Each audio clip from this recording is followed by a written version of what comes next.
Olá pessoal, tudo bom? Obrigado aqui por vocês estarem no Café com Negócios, mais uma semana, esse programa semanal aqui que por enquanto estamos fazendo via internet, via Zoom. Não podemos gravar no estúdio lá por causa da quarentena, mas em breve estaremos por lá. Mas para não deixar vocês sem programa, tendo em vista que a gente está tendo um feedback bem bacana aí das semanas, né? Já veio gente do conselho, já veio especialista, já veio veterinário de associação, já veio um pouquinho de cada, já veio até advogado aqui.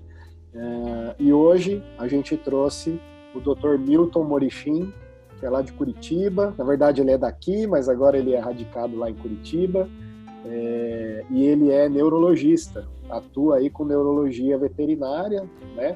Graduado lá pela Faculdade de Medicina Veterinária e Zootecnia Unesp Campus Botucatu, fez residência na mesma faculdade, especialista lato sensu em ortopedia, neurologia e neurocirurgia, tem certificação da AO, mestrado em clínica cirúrgica na Faculdade de Medicina da Universidade Federal do Paraná, foi docente de clínica veterinária, neurologia de animais de companhia no curso de medicina veterinária da Universidade Tuiuti do Paraná, de 2010 a 2019, supervisor da clínica escola de medicina veterinária da mesma faculdade, chefe do serviço de cirurgia, ortopedia e neurologia da mesma faculdade, da UTP, docente de clínica cirúrgica de pequenos animais e técnica operatória no Centro de Medicina Veterinária da Universidade Positivo, em 2019. Foi diretor da clínica escola da mesma faculdade, chefe também do serviço de ortopedia e neurologia, professor do curso de pós-graduação lato sensu do Qualitas. Além disso, é membro revisor lá da revista Ciência Rural, membro associado da Associação Brasileira de Neurologia Veterinária, Colégio Brasileiro de Cirurgia e Anestesia Veterinária, a OVET e a OSPAI. Membro da diretoria da OTV de 2017 a 2019, conselheiro da Anclivepa Paraná de 2016 a 2018. E também é conselheiro lá do Colégio Brasileiro de Cirurgia e Anestesia Veterinária desde 2018. Palestrante e frequente em principais eventos aí na área de neurologia e ortopedia. Milton, queria agradecer você estar aqui com a gente, né, dispor aí do seu tempinho para fazer esse bate-papo com o pessoal aqui, levar um conhecimento muito interessante aí, vendo tudo que você já andou fazendo por aí. E conta um pouquinho da sua história, então, desde lá da Unesp de Botucatu, você se formou, foi seguindo o teu caminho e hoje está trabalhando aí com neurologia, né? Mais forte aí trabalhando com neurologia. Boa noite, Márcio. Tudo bom? É um prazer aí poder participar do seu canal. Na verdade, foi uma surpresa, né? Muito grata de poder aí participar. Nós já somos amigos, na verdade, desde a época colegial, né? E aí depois nos cruzamos novamente. Deixa esse para lá, né? Deixa esse para lá. Nós nos cruzamos pela veterinária novamente, né? E aí realmente foi na própria Unesp, em Botucatu, né? Que a gente teve a oportunidade de se encontrar, então realmente, por influência da família, eu achava que queria ser médico, né? E batalhei uns 2 anos até perceber que realmente não era o que eu queria, e aí sim, né, tive a oportunidade de entrar na Unesp em Botucatu, e realmente ali eu descobri o que eu queria ser, né? E começou já no primeiro ano. Eu falo que meu pai já, quando eu entrei na anatomia e comecei a falar que eu gostava de dissecar, ele falou, você vai virar cirurgião. Isso já... E foi daí que começou realmente, né, minha carreira, porque eu já comecei a me dedicar com monitorias, entrei, né, com o objetivo na graduação de realmente me tornar um residente, que eu descobri que para ser cirurgião eu precisava de uma residência, né, para ter esse treinamento. E aí, a partir de então, depois que é da residência, eu descobri que para ser residente eu precisava aprender a dar aula. E era uma coisa que não era uma coisa simples falar em público para mim. Até que minha família acha até interessante eu ter virado palestrante depois de ser tão tímido, né? E a gente é tímido, às vezes parece que as pessoas não acham que é isso, mas realmente timidez nessa hora que a gente fala, quando vai fazer uma apresentação, os primeiros 5 minutos são péssimos, né? A gente fica sempre aquele com a boca seca, né? E aí, justamente dessa nova visão da residência em aula que me surgiu a ideia, então, de me tornar professor, né? E aí, quando eu vim para Curitiba, tive a oportunidade de passar no concurso da Universidade do Tuiuti do Paraná. Ainda não era mestre nessa época, só especialista, né? Mas na sequência, então, consegui fazer meu mestrado com o pessoal da medicina, né, na Federal. Eles foram muito receptivos, o pessoal da medicina aqui realmente é receptivo à equipe da medicina veterinária, então realmente eles abriram a porta para mim. Eu trabalhei com cranoplastia lá na Federal do Paraná, e junto com isso, né, fui levando a Universidade do Tuiuti do Paraná como a principal atividade, até em 2019, quando eu recebi a proposta então para ir para Positivo. Fiquei um período, né, em 2019 na Positivo, mas depois aí resolvi mudar um pouquinho e deixar um pouco a graduação para me dedicar mais à pós-graduação, os cursos Lato Sensu. Ô, Milton. Basicamente foi essa a minha trajetória, e desde então estou aqui agora, né, conversando com você. Ô, Milton, só para a gente contextualizar, quando você chegou aí em Curitiba, né, que você foi lá, passou na Tuiuti, foi lá você ainda não trabalhava com neurologia, né? Essa foi excelente, né? Porque, na verdade, eu tenho uma primeira formação de ortopedista, na essência, né? Com a O e tudo mais. Mas eu realmente acho que talvez seja o mais interessante, porque eu comecei a ver que, como ortopedista, eu estava falhando em alguns momentos quando tinha envolvimento de alterações que eram grandes diferenciais da área da neurologia. E aí eu comecei a ver que, realmente, se eu não soubesse um pouco de neurologia, e essa era a minha ideia inicial, eu não seria um bom ortopedista. E comecei a estudar neurologia. Foi daí que eu fiz a pós-graduação Lato Sensu com bioéticos, né? E depois dessa fiz várias outras pós-graduações na área de neurologia, e realmente ela me conquistou e me tirou, né? Então, assim, ainda em Curitiba, eu ainda sou muito conhecido pelo pessoal da cidade de Curitiba como ortopedista também, mas para o Brasil todo eu sou basicamente neurologista, mas aqui na cidade eu ainda sou relembrado muito como ortopedista ainda. E o pessoal ainda te chama aí para fazer uma fratura, um joelho, alguma coisa, não? Chama. Vou te falar para você que o que eu mais faço atualmente é TPLO, né? Joelho, assim, a gente faz aí, meu grupo de cirurgia, a gente faz de 2 a 3 por semana, pelo menos, aí, TPLOs. E as fraturas, assim, agora como eu realmente saí da universidade e entrei, né, no hospital particular, até esqueci de colocar isso, que atualmente assumi, né, o serviço de neurologia e ortopedia do Hospital Animal Clinic aqui em Curitiba, um hospital de alto padrão, né, um excelente serviço.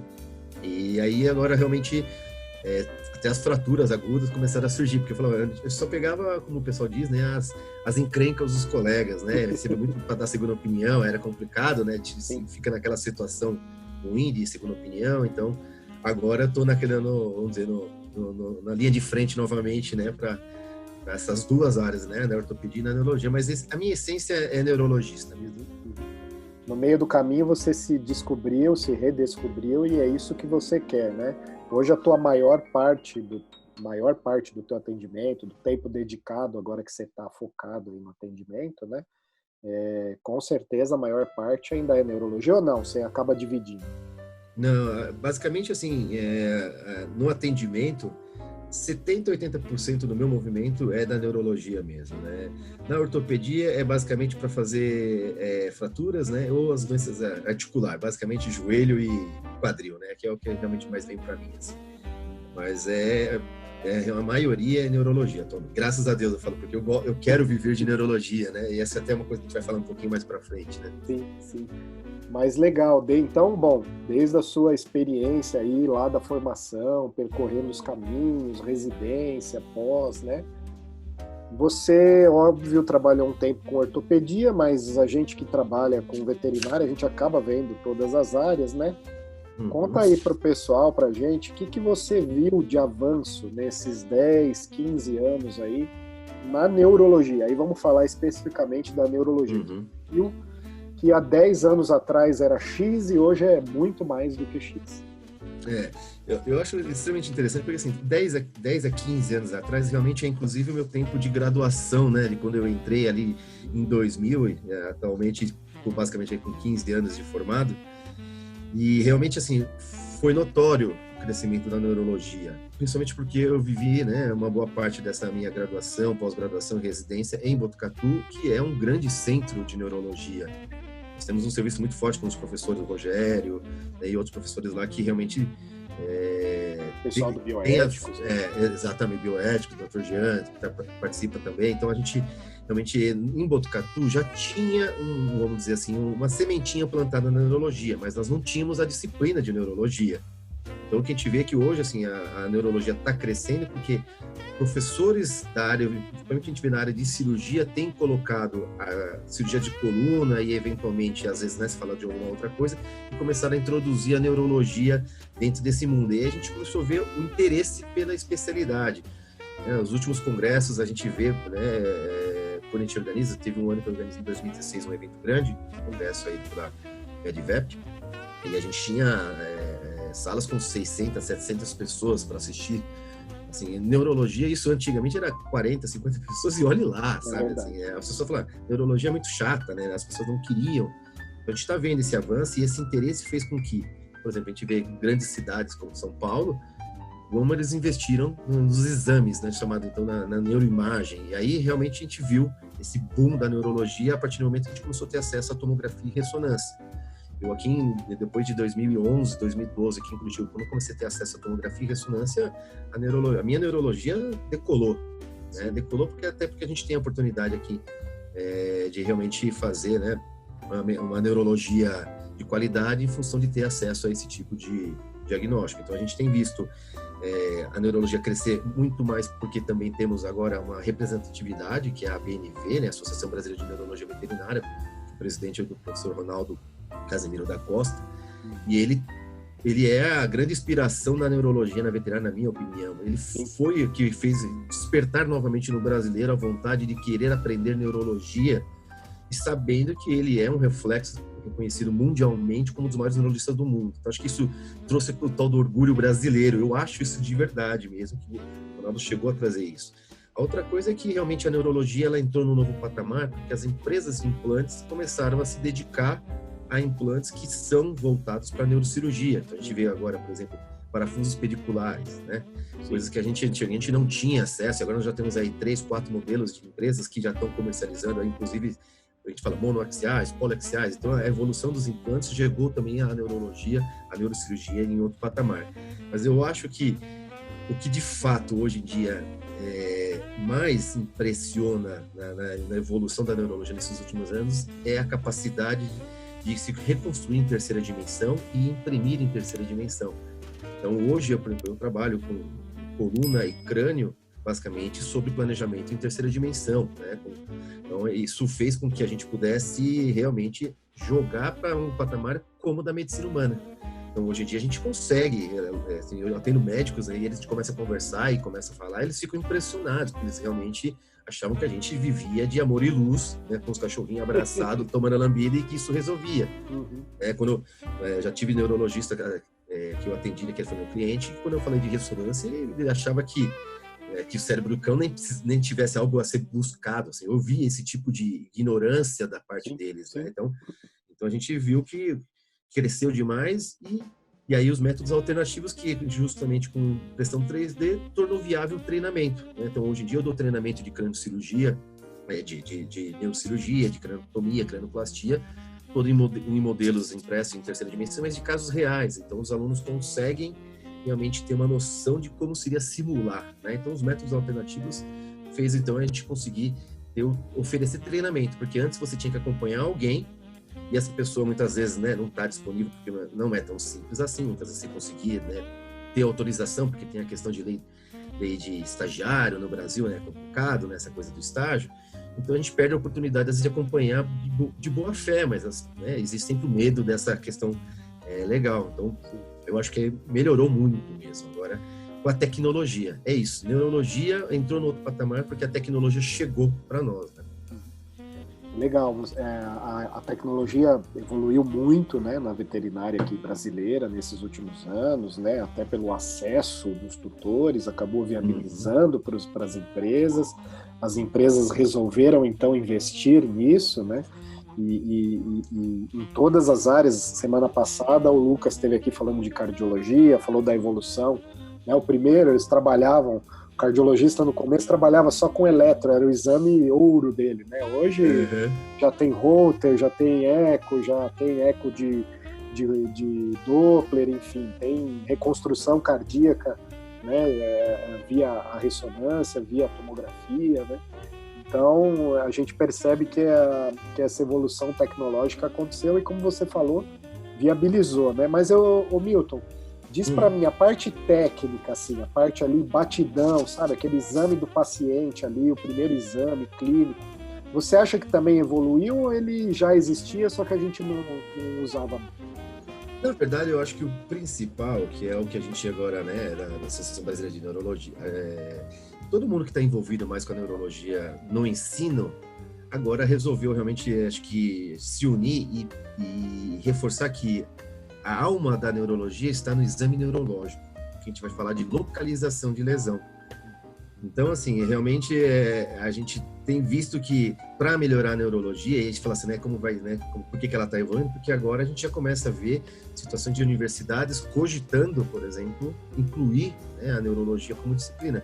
No caso da Universidade de Tuiuti do Paraná, que eu falo, né, foi um filho meu que eu consegui, depois de alguns anos batalhando, consegui colocar a neurologia como disciplina regular. Isso é pouquíssimas faculdades do Brasil, se não me engano, talvez acho que uma ou duas tem a disciplina de neurologia.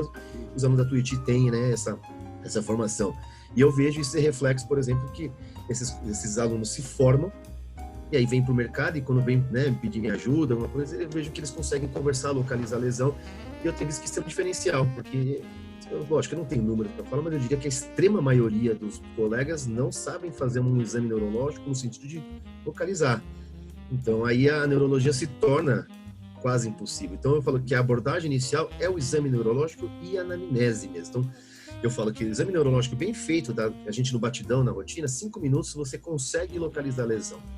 E os outros 55 minutos da minha consulta é anamnese. Eu converso com o cliente, explico, tento demonstrar tudo o que está acontecendo, porque realmente as pessoas aceitam melhor, né? Até que a gente fala, né? Se está tendo muita resistência, acho que até entrando um pouco, né, na próxima assunto que vai sobre a resistência nesse diagnóstico e tratamentos, é porque justamente a gente tem, pelo menos eu tenho tentado praticar uma medicina baseada em evidência. E aí quando você expõe números, porcentagens baseados em artigo científico, a gente começa a ver essa quebra, né, de resistência aí com a neurologia, né? Antes da gente passar, só diz para mim, você falou da BNV, né? A BNV é uma instituição nova. Quantos anos vocês estão reunidos aí? A Associação Brasileira de Neurologia Veterinária, deixa eu me lembrar, se não me engano, ela está indo acho que para o 7º ou 8º ano, se não me engano. Tá. Eu não lembro agora certinho, eu estava participando da fundação, mas agora me falhou a memória, se não me engano, acho que foi 2012 ou 2013, alguma coisa nesse sentido, eu não tenho certeza, agora não me lembro. Mas ela realmente é nova, ela justamente estava aguardando fechar os 5 anos para poder, então, começar a cogitar a questão de prova de titularidade, é uma coisa que a gente deve também falar sobre, né, como que a neurologia está avançando, essa é a tendência. A BNV agora está tentando trazer a neurologia para outro patamar, como se, lógico, é diferente os programas, mas é como se vê lá nos Estados Unidos, né? Você quer falar que é especialista, você tem que ter uma prova comprovando a sua proficiência nessa especialidade, né? Então, isso é uma coisa que realmente a BNV tem feito e está elevando o patamar da neurologia no Brasil mesmo. Bom, você já falou um pouquinho, né? Eu me lembro muito bem quando eu comecei a trabalhar. Eu estou formado um pouquinho antes de você, né? Eu formei lá em 2001. Mas eu me lembro de, no começo, a gente falar alguma coisa de neurologia, que de fato você tinha razão. Naquela época a gente via muito pouco, né? Exame neurológico também na faculdade tinha, né? Eu tive bons professores nisso, mas era pouco, né? Não era uma coisa muito difundida e não era uma matéria, não era uma disciplina focada em neurologia. Estava dentro de clínica, dentro de cirurgia e aí dá. Exato. Né? E eu me lembro nos primeiros anos que eu atendia, né? Às vezes você falava de um problema neurológico, o cliente olhava para você e falava, ih, doutor, mas aí não vai dar certo, não vai ficar bom, né? Melhor sacrificar, né? Aquela coisa toda, principalmente, digamos assim, 90% dos problemas de coluna, né? Quiçá os traumas, né? O trauma craniano, às vezes, era um ovinho atropelado, alguma coisa. Você queria fazer alguma coisa, tentar alguma coisa, a gente não tinha muito, né? Nem dose de medicamento, nem nada, era muito, muito escasso ainda. Mas a gente queria tentar fazer alguma coisa e, não vai dar certo, porque já fulano falou que coluna, encaixou e tal. Então, hoje, a gente tem essa resistência, já está melhor? E, na sua opinião, por que isso está acontecendo? Olha, realmente eu acho que já teve muita resistência em algumas áreas da neurologia, né? Coluna vertebral, como você falou agora por último, né? Coluna vertebral, acho que já mudou. Antigamente a gente via, principalmente porque colegas antigos, quando viam um trauma de coluna, ou uma fratura, ou uma própria suspeita de uma hernia de disco, paralisou, eles falavam que era eutanásia. Eu acho isso um absurdo hoje em dia cogitar, até porque a gente tem a cadeirinha de roda, né? Eu sempre falo isso aqui, quando a gente fala em, não, mas eu não vou operar meu cachorro, mas eu não quero um cachorro defeituoso, aleijado, como eu já ouvi. Eu falei, olha, aqui em Curitiba existe um parcão ali no Museu do Ouro, que a gente fala que é um parque que as pessoas levam os cachorros para interagir. Aí eu falei assim, leve seu cachorro defeituoso numa cadeirinha de roda, veja se os outros cachorros vão ignorá-lo, vão fazer bullying com ele. Isso é coisa do ser humano. Então isso tem que parar. Eu sempre tento, né, abordar esse assunto com clientes que têm um cachorro paralisado, um cão ou um gato, eventualmente, porque realmente a gente já vê que existe essa resistência. Eu quero um cachorro que corra. Ele vai correr na cadeirinha de roda. Mas lógico, ele vai ter uma certa limitação? Vai, mas ele vai ter qualidade de vida. Então, em coluna vertebral, eu vi que já mudou muito essa questão da resistência. Eu acho que a resistência ainda acontece em coluna vertebral é relacionada a valores, investimento na saúde animal. Eu sei que Curitiba não está no mesmo patamar de São Paulo, eu sei porque converso com vocês e vejo realmente que é uma realidade ainda muito superior. Acho que o eixo Rio-São Paulo está muito superior ao resto do Brasil, mas Curitiba, em especial, já está trabalhando em alto nível, com reconhecimento financeiro. Lógico, a gente ainda não estamos igual ao São Paulo, mas realmente a gente já não vê essa resistência tão grande, por exemplo, quando se fala em coluna vertebral e pedir uma tomografia, uma ressonância. Antigamente, isso assim, era raro você conseguir. Na minha rotina, eu diria que por semana, entre tomografia e ressonância, eu peço aí de 5 a 6 por semana, pelo menos, aí, né? E eu diria que desses 5 a 6, 4 a 5 clientes realizam hoje em dia esse exame. Então, realmente, assim, essa resistência em coluna vertebral, eu acho que já mudou, porque as pessoas entendem que não andar, né, de maneira convencional seria uma perda de qualidade de vida. E aí, hoje em dia, está muito forte isso, né, da qualidade de vida, bem-estar animal. Então, acho que, nesse sentido, sim, a resistência diminuiu bastante. Agora, quando se fala em crânio, aí são outros 500, né? Falar numa cirurgia intracraniana, por exemplo, né? Essa semana mesmo eu estava conversando sobre um paciente que estava se cogitando tirar o tumor encefálico, e quando você fala em abrir a cabeça de um paciente, um cão, né, por exemplo, as pessoas arregalam o olho como se isso fosse coisa de outro mundo, né? Quando você fala, mesmo assim, médicos, né, às vezes você fala, eles falam assim, não, mas é possível, vocês estão nesse nível? Ele fala assim, eles acham que a gente não consegue, né, estar no mesmo nível deles, né?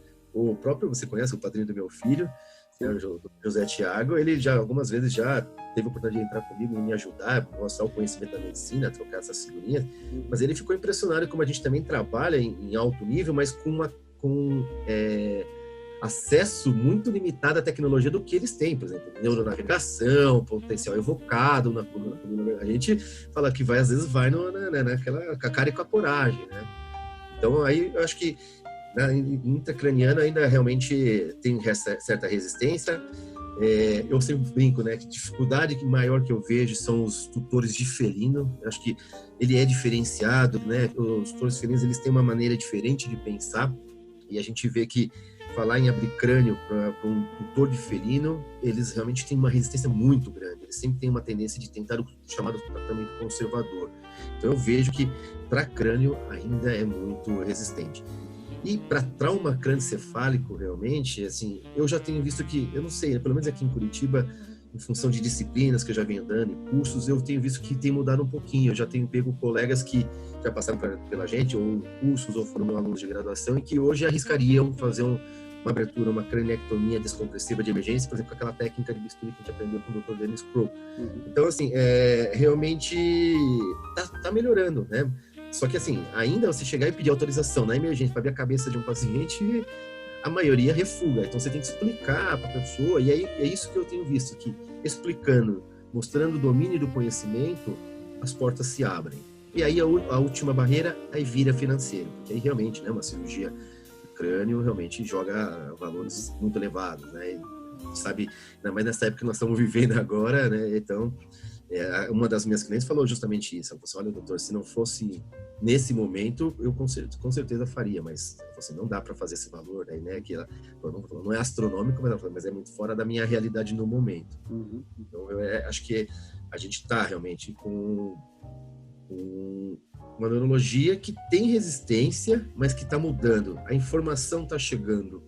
Dr. Google, como a gente brinca, né? Ela traz muita informação boa, traz informação ruim também, mas as pessoas estão buscando informação, né? Então põe sinal clique e joga no Dr. Google da vida e eles começam a ver que neurologista agora virou, até eu tô falando que brinco que virou moda, porque geriatria, né? Ou seja, os pacientes estão vivendo mais, nossa medicina evoluiu demais. Eu lembro que na faculdade eu estudava que cachorro não vive mais que 15 anos. Minha mãe teve uma York agora que com 19 anos que faleceu. Então a gente tá vendo, eu já tive pulo de 22, 24 anos. Então assim, eles estão vivendo cada vez mais. E aí doenças que a gente não via por tumores intracranianos, nós estamos cada vez mais vendo por aumento da longevidade, mas principalmente por acesso ao diagnóstico, né? Então isso também é caro. Então, a resistência da neurologia é isso, convencer o cliente que às vezes precisa fazer uma tomografia, depois uma ressonância para conseguir tomar uma decisão sobre uma cirurgia de crânio. E aí ele começa, né, a colocar, óbvio, né, na calculadora tudo isso. Né, isso assusta. Né? Então, acho que essa maior resistência, na minha opinião, atualmente, ela é mais financeira. A neurologia, as pessoas se assustam com os valores. E aí a gente partindo também, né, pela evolução que a gente falou de 10, 15 anos, esse tutor tendo acesso à informação, até pelo próprio veterinário, né, que antigamente não tinha nem também tanta base para falar, ou nem tinha, ou não queria falar, hoje já é meio que obrigado a falar, porque também tem a concorrência, se você não informar direito, eu vou buscar uma outra opinião, né, isso é natural, né, então eu acho que hoje se salva muito mais bichinhos com problemas neurológicos do que antigamente. Sim. Cura, exatamente. A gente consegue, porque o nosso diagnóstico evoluiu e agora a gente consegue instituir tratamentos focados, né? Não naquela coisa, como a gente fala brincando, não sabe que tem, tem. Na neurologia isso era uma máxima, né? Não sabia, enfiava o corticóide no paciente e esperava para ver o que ia dar, né? Sim, sim. E isso é muito legal. E você falou, né, do parcão aí, né, que você dá de exemplo lá, e eu tenho na família, né? O meu pai é cadeirante, meu pai é um fraturado T11 e T12, né, que não operou, mas ficou paraplégico, né, cadeirante. Então ele é meu exemplo, né? Aliás, ele é meu exemplo de vida, mas é exemplo ali na veterinária também. Que eu falo às vezes para as pessoas, falo, olha, meu pai aconteceu a mesma coisa que aconteceu com o seu cachorrinho, mas eu não descartei ele. Né? Isso.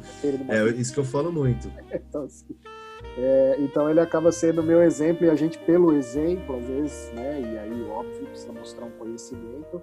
Eu não sou neurologista, mas eu encaminho para né? Mas esse meu paciente, ele já chega no neurologista já meio que decidido, porque eu já fiz esse trabalho ali. Sim. Isso é muito importante, porque a gente vê que os clínicos ou, né, quem faz a primeira abordagem, muitas vezes por não ter conhecimento, desanima e o cliente já vem desacreditado. E aí você reverter isso é muito difícil, né? Então o conhecimento básico, que eu falo que é principalmente sobre fatores prognósticos, por exemplo, né? Saber fazer o exame neurológico e saber que tem maior ou menor probabilidades aí de um retorno da função locomotora, isso ajuda muito o cliente a entender e aonde ele está pisando, né? Por isso que eu falo que trabalhar com números, eu falo muito assim em aula, em palestra, que números, né, estatística, dados estatísticos ajudam o ser humano a entender a grandiosidade do que você está falando, né? Então, realmente faz diferença mesmo. Isso é legal. Ô Milton, eu me lembro que 2 anos atrás, se eu não me engano, eu estava num congresso aqui em São Paulo, né? E aí eu entrei na sala que estava o Ronaldo Casimiro, né? Que a gente sabe o que ele é para a neurologia aí brasileira e mundial. Né? E aí na palestra dele, ele estava contando uma rotina lá, um caso dele, né? Eu não vou contar o que é, porque ele sempre fala que lá nos Estados Unidos é complicado esse negócio, então não pode falar do paciente, né?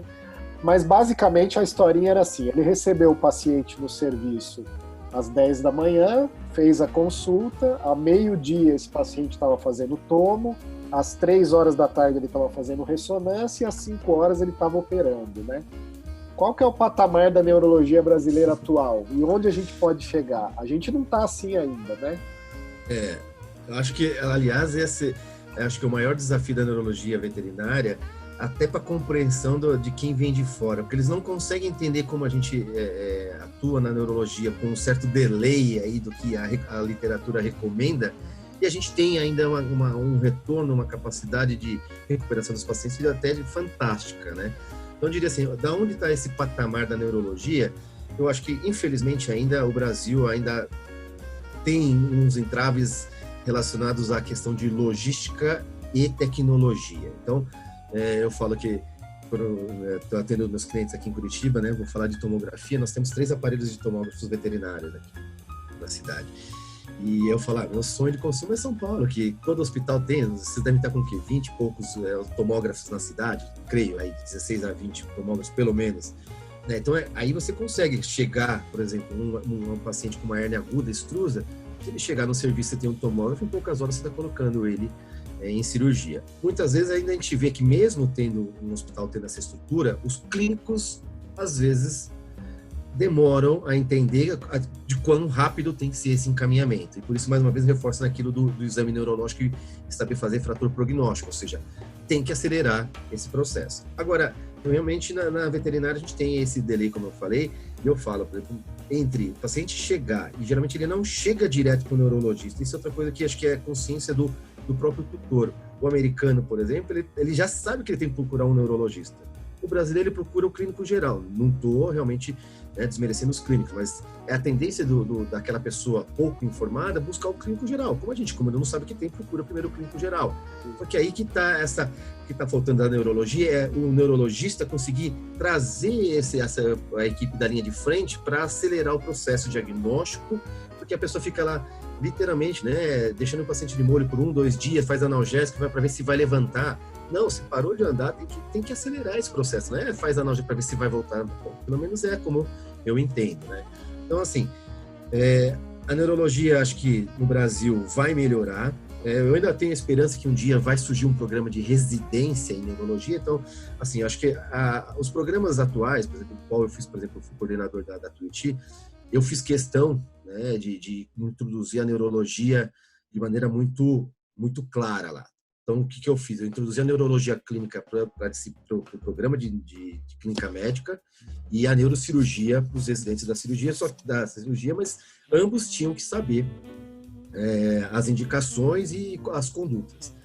E isso realmente fez com que esses profissionais atualmente, por exemplo, no meu lugar, a professora Carolina, que foi minha primeira residente, e o professor Matheus, que foi, acho que, a terceira turma de residentes, eles atualmente hoje estão no meu lugar lá na Universidade de Tuiuti. Inclusive, a professora Carolina é professora de neurologia, né? Então, assim, a gente viu que já teve um patamar de elevação, porque, falou assim, já conseguiu influenciar pessoas que estão influenciando pessoas, e esse acho que é o que vai fazer o patamar da neurologia melhorar. Então, acho que programas de residência, acho que é a primeira coisa que o Brasil precisava ajustar. Sabe que os programas de cirurgia geralmente têm alguma coisa devido à coluna, eventualmente crânio. Os de programas de clínica médica têm alguma coisa de neurologia, mas eu vejo assim, por exemplo, no próprio programa da Tuiuti, quando eu coordenava, eu via que os residentes da clínica médica fugiam da neurologia. Chegava na neuroclínica, eles queriam jogar pro pessoal da cirurgia. Eu falava, não, é neuroclínica. Então vamos lá, eu entro com vocês, vamos lá, mas... Né, então, outra coisa que a gente vê que precisa ainda é a tutoria. Então, eu acho que, por exemplo, nos Estados Unidos, a neurologia está no nível que está, porque residente não tem autonomia para nada lá. Ele não pode sair encostando no paciente. Então, assim, o professor tem uma responsabilidade muito maior do que é dada aqui no Brasil. Eu acho que existe, inclusive, até um pouco de casos do programa de largar o residente como se... aquela coisa de autorização para fazer qualquer coisa. E eles não têm capacidade. São cérebros imaturos naquele momento, neurologicamente, né? Então, a gente precisa ainda realmente melhorar isso também para trazer a neurologia para um alto nível. E o último é realmente ter acesso a isso, né? Então, por exemplo, ter acesso à ressonância. A gente sabe que ressonância, basicamente, veterinária, a gente tá Rio, São Paulo, né? E acho que Rio Grande do Sul, se não me engano, tem aparelhos veterinários, né? Com capacidades diferentes, campo aberto, né? No Rio de Janeiro, no Rio ainda tem uma ressonância de 1,5 terço, né? Então, assim, realmente é difícil. Agora, a gente tem o Veritá recentemente inaugurou o setor de ressonância deles com uma ressonância de 1,5. 1,5, campo fechado? Que legal. Isso. Aqui a gente ainda eventualmente consegue, vamos dizer, com a ajuda da medicina humana, né? Então a gente tem acesso também a aparelhos bons, né? Mas a gente conta com a ajuda da medicina humana para realmente ter exame de qualidade, né? Então, eu acho que assim a gente pode chegar muito melhor ainda. A neurologia do Brasil pode chegar assim a níveis internacionais, né? Lógico que a gente vê que, por exemplo, brasileiro, atualmente no programa de residência americano de neurologia só existe uma brasileira, que atualmente é a doutora Natália, que está lá terminando o programa de residência. Ela foi a primeira brasileira até hoje a fazer um programa de residência em neurologia. E o Ronaldo Casimiro, que foi o primeiro brasileiro do Canadá a fazer esse programa. E do Akivin, né, que é um dos especialistas, é só ele na neurologia, né? Então, talvez a Natália seja a segunda. Então, assim, lógico, nós estamos com 2 representantes mundiais, vamos pensar assim, mas está começando, né? E, inclusive, a gente viu que a Natália, ela, pelo que eu entendo ali, ela foi, inclusive, acho que influenciada justamente pelo Ronaldo, assim como eu também, né? Eu falo, eu sou um grande fã do Ronaldo, né? E aí acho que é isso mesmo, que esse patamar ele eleva a partir do momento que temos pessoas líderes positivos, né? Aquelas pessoas que influenciam e que despertam na comunidade acadêmica, né? Esse prazer na neurologia e não ver como um bicho de 7 cabeças, né? Eu lembro que quem me realmente assim começou a me jogar para neurologia foi minha R2, a doutora Carolina Stanislau, acho que até você chegou a conhecê-la na época. Sim, conheci. E eu sempre falo, né, para ela que ela foi realmente a pessoa que falou assim, porque ela gostava de neurologia, ela era R2, eu era R1, então tudo que era neuro eu jogava para ela, fugia. E aí, quando eu tava acabando, ela falou assim, e agora que você vai virar R2? Que os pacientes? Ela, não, vou começar a ter livro. Aí eu comecei a rebolar, ela perguntava, não sabia responder nada, comecei a ficar com vergonha, né? E aí eu falei, vou estudar, vou começar a tomar vergonha na cara. Então, acho que para elevar a neurologia, eu acho que esse é o fundamental. O profissional tem que estudar, tem que se dedicar. Então, acho que esse é o caminho. Educação continuada, disciplinas dentro da graduação, alunos de pós-graduação, chegar em stricto sensu, lato sensu, né? Mas, né? Então, acho que esse é o caminho realmente para a neurologia melhorar. Então, ela tem potencial. O Brasil tem muito potencial para melhorar a neurologia. Eu vejo muito, viu, Milton? Até falei com o Lucas da Cardio aqui, falei um pouquinho com o Jorge da Nefro, falei com o Franz da endoscopia, né? Eu vejo que o Brasil tem grande potencial para as especialidades veterinárias, mas ele só não está já gozando disso porque, primeiro, o programa de residência não é obrigatório em todas as faculdades, eu acho que deveria ser, tá? O aluno ele tem que fazer residência, né? Espelhando aí a medicina, né? Segundo. O problema é só, deixa eu interromper você, o problema é que a quantidade de vaga aqui de programa, eu não lembro agora ao certo, né, mas se não me engano, acho que é 5 ou 6% dos profissionais formados um ano são absorvidos pelos programas de residência. Isso é muito baixo, muito baixo. A medicina também, eu sei que são dados antigos que eu tenho de cabeça, mas se eu não me engano, acho que a medicina é de 60% a 70% que é absorvida, ou seja, ainda é muito profissionais que são jogados no mercado sem especialização nenhuma. Sim. Né? E na veterinária, então, é monstruosa a quantidade de pessoas não especializadas, né? Esses dias eu estava conversando com o pessoal lá do Federal, né, e aqui de São Paulo, que eu converso bastante, e eu até falei, isso aí tinha que virar, as faculdades deveriam oferecer programas de residência para a gente chegar pelo menos aí, né, nos dados que você falou, chegar num 50%. Já ia ser um grande ganho para a medicina veterinária, tá? A outra coisa, eu acho que ainda os colégios, as associações, as organizações ainda são um pouco desalinhadas e desajustadas. Não sei como é que está a BNV, mas eu sei que você é lá do colégio também.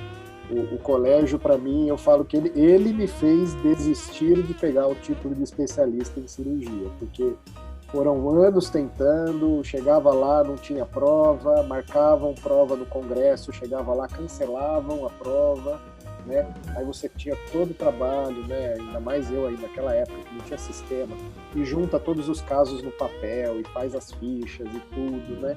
Então, ao longo de 3 tentativas, eu não consegui fazer a prova, porque as 3 foram remarcadas ou desmarcadas. Então, acho que um pouquinho de desorganização também das associações, que seria o segundo ponto, né? E o terceiro ponto, eu acho que é aí a orientação do Conselho Federal mesmo, de focar. Olha, meu amigo, você, para ser neurologista, você tem que ter o título. Não adianta se pegar falando que você é neurologista e você não tem o título, aí, infelizmente... É aquela coisa até que se fala em não falar em especialista, em sim falar em serviço especializado. É uma questão legal ali. Nenhum de nós, aliás, algumas especialidades sim já são reconhecidas, inclusive que na carteira do conselho, né, você tem ali a especialidade, muda até a cor. Isso, né, é vermelhinha. É, a vermelhinha. Mas realmente precisaria dessa titulação. E o que você falou, né, sobre o Colégio Brasileiro, até te entendo. Na verdade, o Colégio Brasileiro em alguns momentos, né, passou por algumas dificuldades, como você falou mesmo um pouquinho aí, até de desorganização talvez mesmo.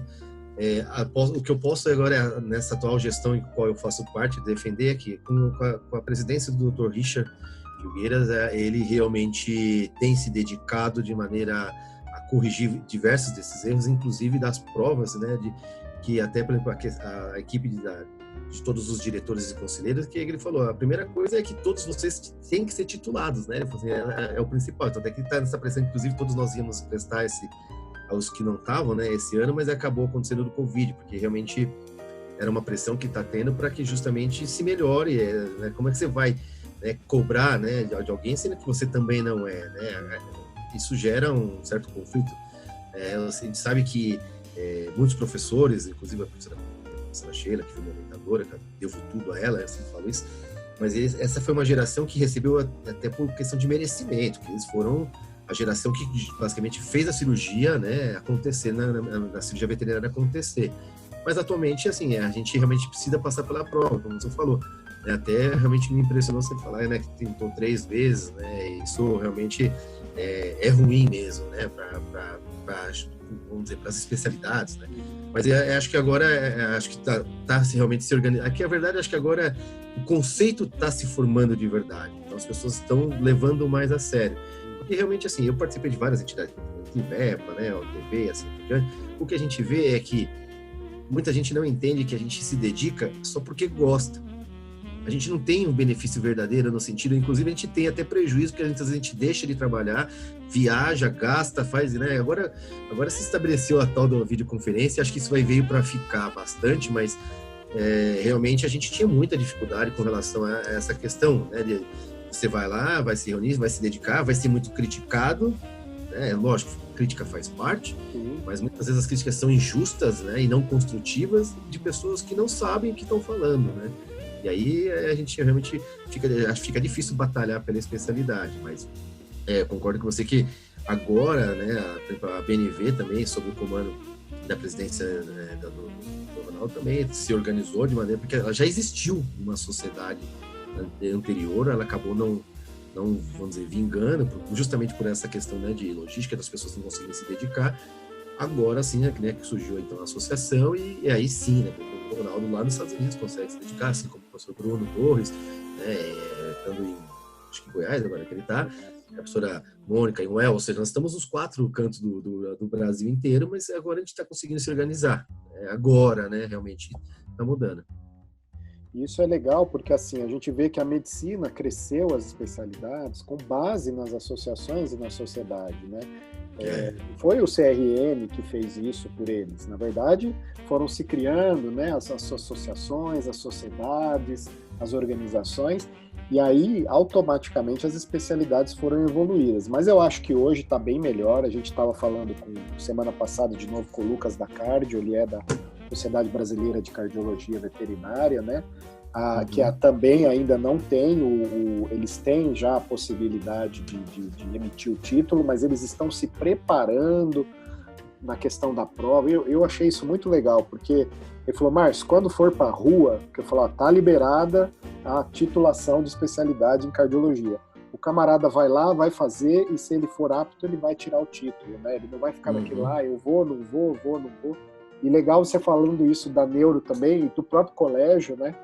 E eu fico bem animado, porque eu acho que é isso aí.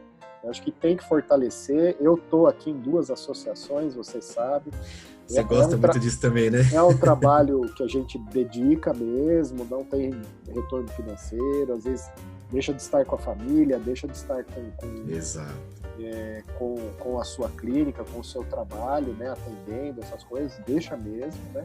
E eu acho que aos pouquinhos as pessoas e os colegas veterinários, eles vão entendendo que toda essa dedicação merece aí um respaldo da classe, né? E você falou do Dr. Richard, né? Hoje, Milton, uma curiosidade minha, no meio do programa, nem estava no... Eu sei que ele faz cirurgias intracranianas, você faz. Como que estamos aí? A gente conta na palma da mão quem faz ou tem muito mais gente fazendo? Olha, não, assim, realmente temos alguns colegas se aventurando, né? A gente já ouve de alguns casos, né, isolados, mas assim, ainda nós aí, né, da neurocirurgia, não somos imunes, né? Você citou o Dr. Richard, mas nós temos também outros profissionais, inclusive em Curitiba nós temos aí mais pelo menos 2 ou 3 profissionais também que se dedicam com maior afinco à neurocirurgia, mas eu diria que talvez aí, né, no Brasil todo, eu diria que talvez uns 20 a 25 profissionais que realmente têm uma experiência maior, né, assim, de falar, já abriu pelo menos mais de um crânio na vida. Não, abriu um crânio, né, aí, mas e em condições diferentes, desde trauma, doenças do tipo derivação ventricular-peritoneal, neoplasias. Aí sim, acho que realmente não somos aí, eu acho que não arriscaria falar que passaria de mais de 25 a 30 profissionais no Brasil. E o Milton, antes da gente ir para o próximo assunto aqui, a gente ainda falando sobre onde a gente pode evoluir, né? Eu vou falar um pouquinho da experiência nossa aqui do ABC, né? A gente tem o grupo de veterinários aqui da associação e vira e mexe, algum neurologista para atender, cara, e às vezes aparece Dr. Roberto Siqueira, que às vezes aparece, né? Que é o que mais aparece. Mas a galera, às vezes, não tem para quem indicar, cara. Então, assim, eu acho que estamos precisando de neurologistas, inclusive em São Paulo. Me chama aí. Mas vamos condensar as coisas, faça uns 2 dias aí. Porque, às vezes, é complicado mesmo. A pessoa quer encaminhar, né? Quer passar por uma neurologia clínica, né? A gente fala muito de cirurgia, é o que eu gosto, é o que você gosta. Mas tem aquela neurologia de doenças infecto-contagiosas. E acho que isso que você falou é importante, porque muitas pessoas não se intitulam, mas executam supostamente a neurologia baseada só em basicamente a experiência em cirurgia de coluna vertebral. Isso é um segmento da neurocirurgia, vamos pensar assim. Aliás, essa é uma briga, se é neurocirurgia ou ortopedia. Quem opera a coluna na medicina humana é a mesma coisa, né? É o ortopedista, é o neurocirurgião.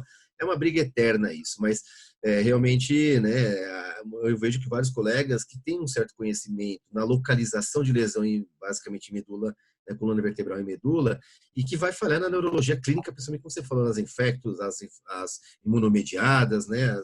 Então, realmente, a neurologia é muito... sempre fala assim que a neurologia deixou de ser fratura, trauma, hérnia de disco e né, ele fala assim, trauma cranioencefálica, não é só isso. E sinomose, né? A neurologia clínica é sinomose, tudo é sinomose. Né? Mas a gente viu que tem muito mais coisa. Né? E realmente, estudando, que a gente fica impressionado como a neurologia é esfregada na nossa cara e a gente nunca percebeu, porque a gente não tem conhecimento nem de entender que aquele paciente tem um sinal neurológico. Por isso que o exame neurológico ele é fundamental. E hoje, ainda nessa parte da evolução, como que está o tratamento, o diagnóstico, a evolução, até com o tutor, das doenças de disfunção cognitiva, que também faz parte aí da neurologia, o envelhecimento, né? Olha, eu tenho pego bastante, né? Porque a gente, cada vez mais, como a gente falou, os animais estão envelhecendo. Então, cada vez mais se fala. Ainda existe muita discussão, porque inicialmente, síndrome cognitiva, a gente não vai falar em sinais neurológicos, né? A não ser o distúrbio cognitivo verdadeiro. Mas o que a gente tem visto é que para conseguir, né, vamos dizer, um diagnóstico de distúrbio cognitivo, sem você usar o DISHO, né? Aquele já que a gente usa, seria associado ao DISHO mais uma investigação intracraniana por ressonância magnética com contraste intravenoso para descartar todas as lesões estruturais e aí talvez você vê, né, a atrofia dos giros. Isso poderia, né? Então, assim, hoje em dia o diagnóstico ainda de distúrbio cognitivo ele ainda é impreciso. Né? Ele acaba sendo por exclusão na medicina veterinária muitas vezes, mas com o advento da ressonância melhorou muito, né? Então, hoje em dia a gente consegue colocar como diferencial o distúrbio cognitivo e consegue realmente, por exclusão, realmente tender. Aí fala, mas como você estava certo? Porque a gente tenta instituir os tratamentos baseados, né, nisso e a gente vê resultados. Então, realmente, acho que o distúrbio cognitivo, ele agora é mais possível, principalmente porque a gente tem ressonância magnética. Legal. Bom, seguindo aqui no nosso papo, Milton, a gente está num Vamos programa lá. de negócios, né? Vamos falar Uhum. hoje um negócio, né? Uma empresa, um negócio mesmo, focado em neurologia veterinária. Você acha que é sustentável, é viável? Quais modelos a gente poderia aplicar ou não? Ainda é muito cedo para ter um negócio específico e focado em neurologia veterinária.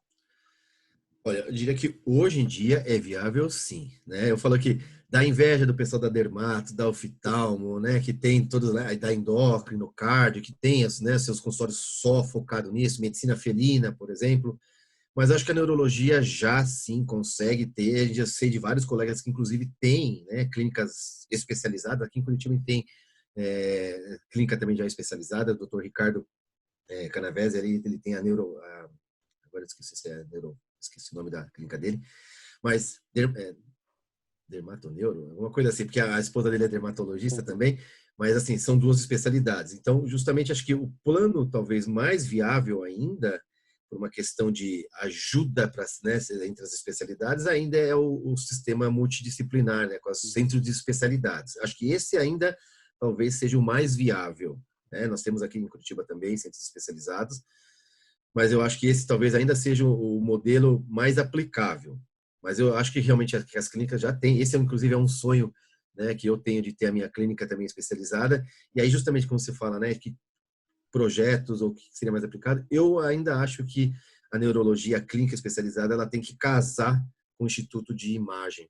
Então, acho que é o modelo perfeito, que seria você ter radiografia, ultrassonografia, tomo e ressonância, anexa a uma clínica, uma especializada em neurologia. Isso facilitaria absurdamente, né, você ter. Então, assim, hoje em dia eu falei, se eu fosse para, né, dando a dica, não sei se é dica ou, né, uma ideia, mas eu, se fosse hoje em dia abrir um centro de neurologia, eu abriria anexo ou vinculado a um serviço de imagem, porque acho que isso seria, acho que, o modelo, na minha opinião, mais aplicável, né, assim, pensando em logística. Agora, eu acho, assim, que dá para ter clínicas especializadas. Você acha que pode ter esse serviço só de neurologia clínica ou teria que ser mesmo neurologia clínica e neurocirurgia junto? Ou será que eu posso, mesmo que lá perto de um centro diagnóstico, né, vamos supor, eu estou na mesma rua de um centro diagnóstico, vizinho a um centro Uhum. diagnóstico, eu aloco uma sala ali perto, né, colado, às vezes parede com parede, e faço a neuroclínica ali. Ou você acha que já Uhum. tem que ser tudo? Neuroclínica, neurocirurgia, que também Eu, acontece muito na ortopedia, né? Eu adoro é, ortopedia clínica e eu vejo que, 90% dos ortopedistas, perdão, ele bate o olho no cachorro e fala, é cirurgia. Então, assim,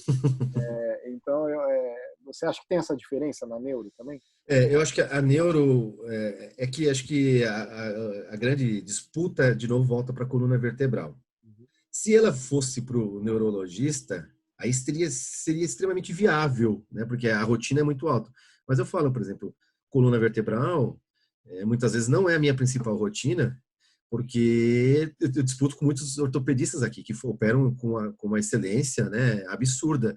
Então, assim, é disputa de alto nível. Né? Então, realmente, são pessoas que têm conhecimento e isso faz com que talvez, né, tenha que se adaptar, né, um pouquinho a esse modelo.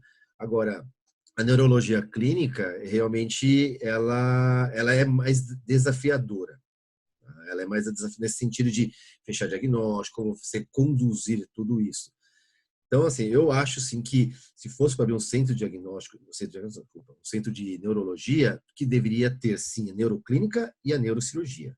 Eu acho que dessa forma, porque aí nós estamos naquela coisa de quem sou eu para falar, porque eu tenho supostamente duas especialidades, mas acho que o ideal é você focar em uma, e é o que eu também acho como, né, o principal, que é o meu sonho no futuro, é realmente me dedicar exclusivamente a uma especialidade. Então, eu acho que aí sim, acho que teria que ser tudo agregado, clínica e cirúrgica. É que a gente fala que a cirúrgica, aí se for coluna vertebral, a gente sabe que vai disputar muito o mercado com os ortopedistas, mas crânio, né, aí ortopedista não se mete mesmo a querer mexer. Aí crânios eles realmente refugam, né, nesse sentido. Então esse mercado é nosso. E olha, deve ser nosso, né, da neurocirurgia. Sim.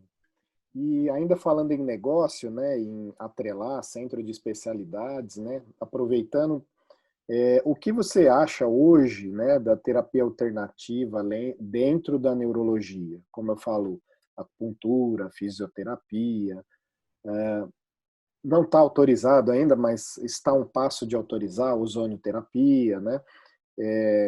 Como que você vê? Dá para trabalhar junto com esse pessoal todo, de repente na mesma estrutura, ou você acha que ainda não é uma coisa muito comprovada, com muitos estudos, é bom esperar um pouquinho? Olha, essa pergunta foi excelente, porque na verdade eu inclusive ia complementar que dentro de um centro do que eu vejo de neurologia, a reabilitação animal tem que estar vinculada, na minha opinião, porque não adianta você falar, opera, tira um tumor, tira uma hérnia e deixa o paciente vai voltar, né? Levanta-te, não é por aí. E Uhum. acho que é isso que faz a neurologia do Brasil ser um pouco encantadora para os estrangeiros, porque a gente não, como a gente falou, a gente tem uma perda de time, mas mesmo assim a gente reabilita nossos pacientes. E aí eu tenho que dar esse meu braço a torcer, dar esse, né, valorizar a equipe, né, os profissionais da reabilitação animal, fisioterapia, acupuntura. Eu, particularmente, mando todos os meus pacientes para fisioacupuntura, todos, sem exceção, tá? Todos, todos. Tanto na orto como na neuro. Lógico, né? Não doenças clínicas, mas Uhum. todos. Na reabilitação, eu acho fundamental. E eu acho que realmente agregando esse serviço junto se torna, na minha opinião, um centro de reabilitação, um centro de neurologia verdadeiro, Uhum. clínica cirúrgica e reabilitação. Eu acho Legal. que esse sim seria o plano, né, de negócio perfeito. Eu acho que São Paulo, Rio de Janeiro comporta. Curitiba eu ainda tenho minhas dúvidas, Uhum. mas eu acho que São Paulo comporta. Legal. Já tem alguma coisa pensando nesse sentido aqui, já existe, né? Eu Uhum, mesmo já propus para duas pessoas fazer um centro de orto, neuro e reabilitação, né? Eu também, exato. na ortopedia, mando 100% dos pacientes para reabilitação, inclusive os meus joelhos. Eu costumo mandar eles com 2, 3 dias de pós-operatório já para fisioterapia, né? Às vezes Uhum. alguns ainda não mandam, espera tirar ponto, 10 dias, 15 dias e manda. Mas como eu converso muito com o fisioterapeuta, ele fala, Márcio, manda no dia seguinte, cara, ou no mesmo dia, se É, esperou, já eu manda. mando, eu também. Eu já falo, sai e já vai direto É, para fisioterapia. Eu também, isso, no mesmo dia, no dia seguinte, já está sendo encaminhado. isso é E legal. aí, só complementando o que você falou da ozônio, porque acho que eu quero dar um relato pessoal, né? Legal. A ozonioterapia, a gente sabe que na veterinária não está supostamente regulamentada, mas na medicina humana acabou tendo uma fundamentação maior. Nós temos uma colega aqui em Curitiba que ela é veterinária, ela está nessa briga aí para, né, o reconhecimento da ozônio na veterinária, mas ela tem o anexo à clínica veterinária, ela tem também uma clínica para humanos de ozônio.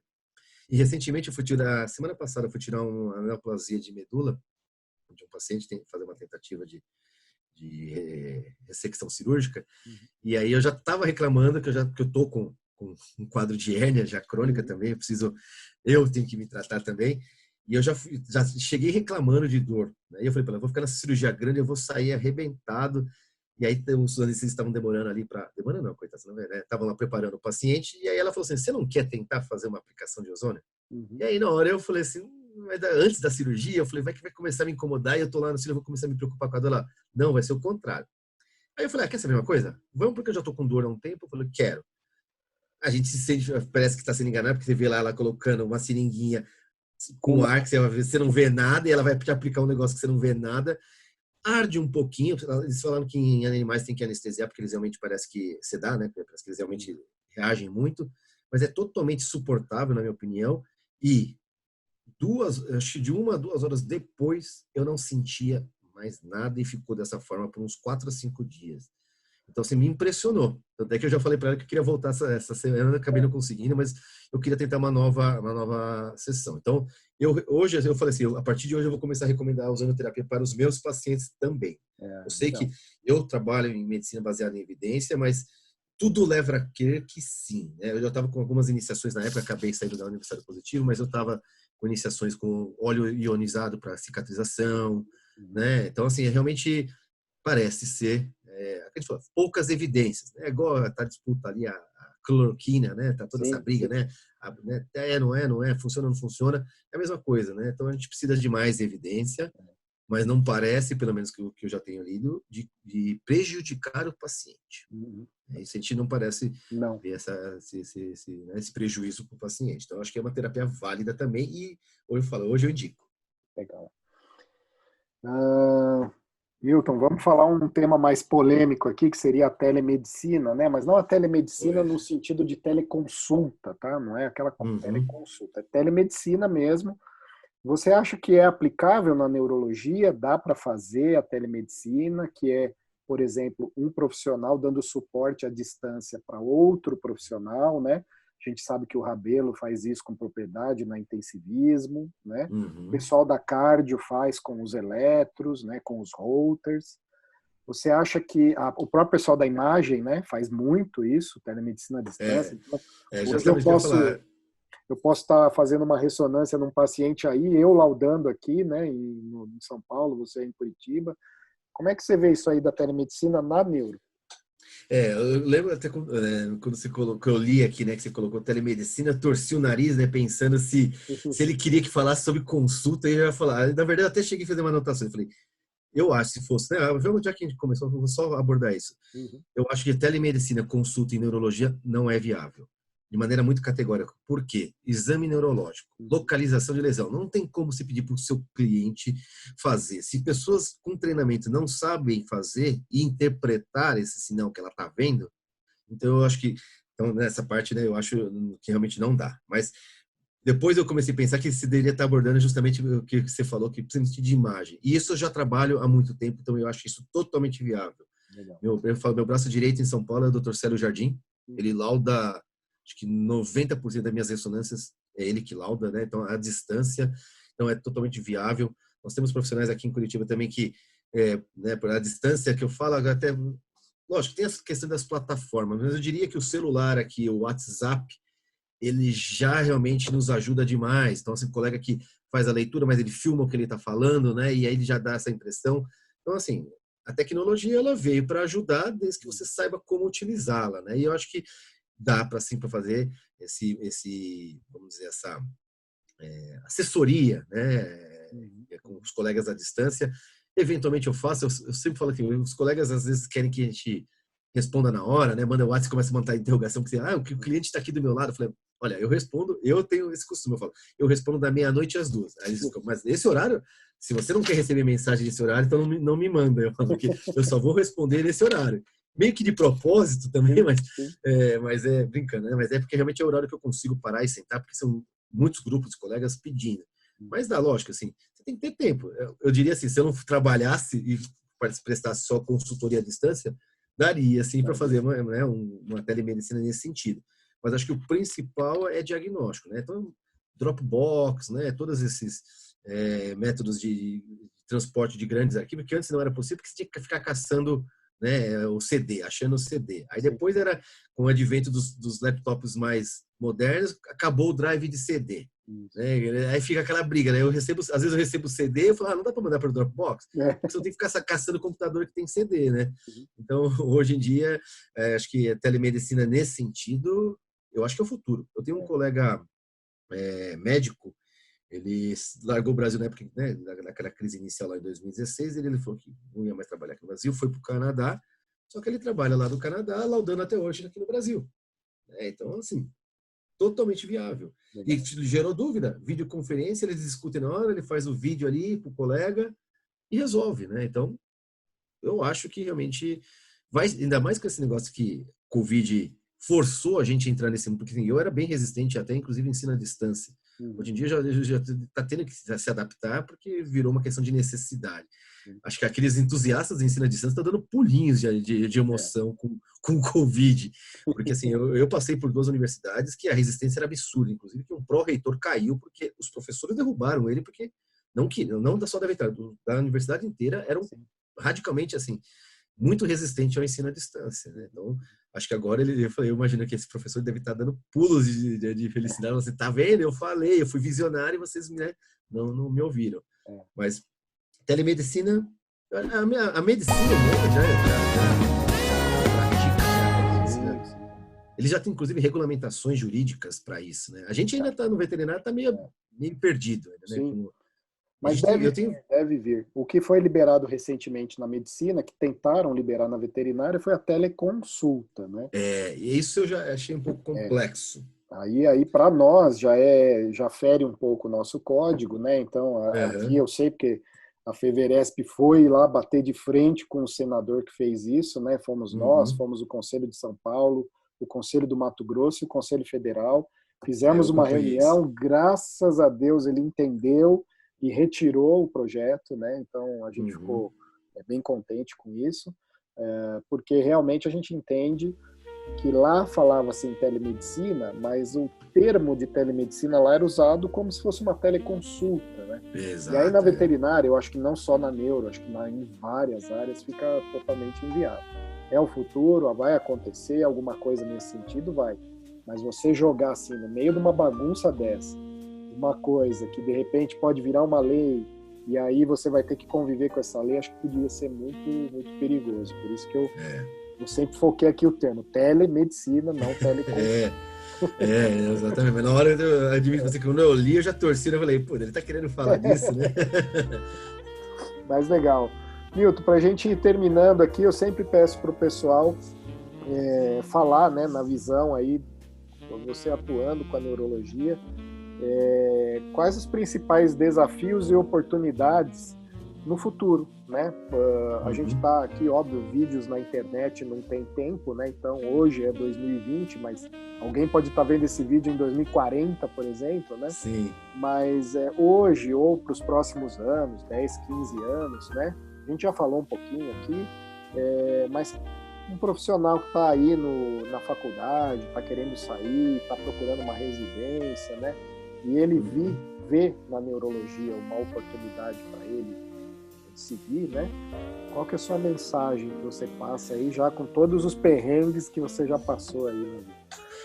Olha, eu vou falar assim que realmente o meu caminho na neurologia, ele foi difícil também. Por exemplo, eu trabalhava na universidade 40 horas, aí uma vez por mês eu conseguia pedir a dispensa, eu viajava de Curitiba a Botucatu, estudava quase 7 horas de carro direto, e às vezes eu saía de madrugada para chegar às 8 horas da manhã na sexta-feira para assistir a aula, sexta, sábado, e domingo, na hora do almoço, voltar para Curitiba. Teve algumas vezes que eu tive que parar na estrada para dormir, porque realmente era muito cansativo, porque só tínhamos pouquíssimos cursos naquela época no Brasil. Então, acho que um dos principais desafios é ainda a oferta de conhecimento.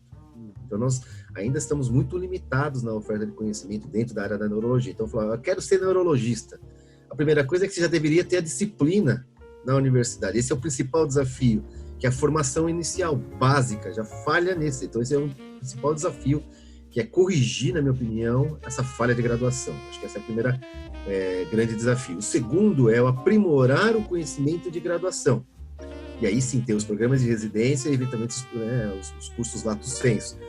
Então, acho que com esse desafio vencido, que é ter acesso ao conhecimento, o próximo passo é ter a oportunidade de executar, né, esse conhecimento, né, e pôr em prática. E aí sim, a gente entra no entrave, que acho que a questão da oportunidade é de agora ter as chamadas parcerias. Parceria com empresas de material cirúrgico para desenvolvimento, por exemplo. Eu sei que existe questão de conflito comercial, mas assim, eu tenho que falar que é o nome da Lincivet, porque, por exemplo, junto com eles me deram a oportunidade, por exemplo, de a gente desenvolver o primeiro kit de craniotomia e cranioplastia de veterinária, né? Eu fiz toda essa parte de consultoria para eles e construímos um kit viável, né? Com malha de titânio, um tamanho menor, não aquelas, né? Chegava em medicina, antes de comprar malha gigantesca, aquilo viabilizava. Então nós temos ali agora um kit que talvez ainda precise ser aprimorado, acho que foi a primeira versão, isso foi há 2 anos atrás, mas ela tem uma saída interessante. Então acho que as oportunidades estão surgindo de você ter a ideia e tem que executar. Então tem que botar em prática. As oportunidades estão surgindo. Por exemplo, eu tenho 2 ex-orientados que viram, quando começaram comigo desse negócio de impressão 3D, abraçaram a causa, começaram a investir em impressão 3D, e aí estão empresas aí, a 5D Pineal, outras que estão agora arrebentando, né? Então essa oportunidade, que eu acho que eu dou a dica para o pessoal, invistam na tecnologia 3D. Eu acho que com isso, conhecimento e acesso à tecnologia, a neurologia começa a aparecer. Mas a última dica que eu dou é acompanhe alguém que é neurologista. Para aprender, lógico, livro, sentar a bunda, perdão, né, sentar para ler ali, e adquirir o conhecimento, ele é importantíssimo, mas você precisa ver alguém desenvolvendo prática da neurologia. Aí, inclusive, tem às vezes que colegas que pedem para me acompanhar, e aí na hora que eu vou fazer exame neurológico, eu faço testes específicos ali, né, focado, já coloco a localização, mas é aquele, assim, olha, isso é livro. Agora, o que você precisa de 15 testes que você faz, 2 ou 3 eles são os confiáveis, é o que vão te dar a base da neurologia. Então, aí é isso que eu falo. Então, acompanhe, que aí sim as oportunidades estão vinculadas a quem acompanha serviço, porque aí você demonstra a proficiência. Porque é só você falar um pouquinho de neurologia que qualquer colega fica impressionado. E fala brincando, porque pouca gente sabe. Então, a oportunidade é essa.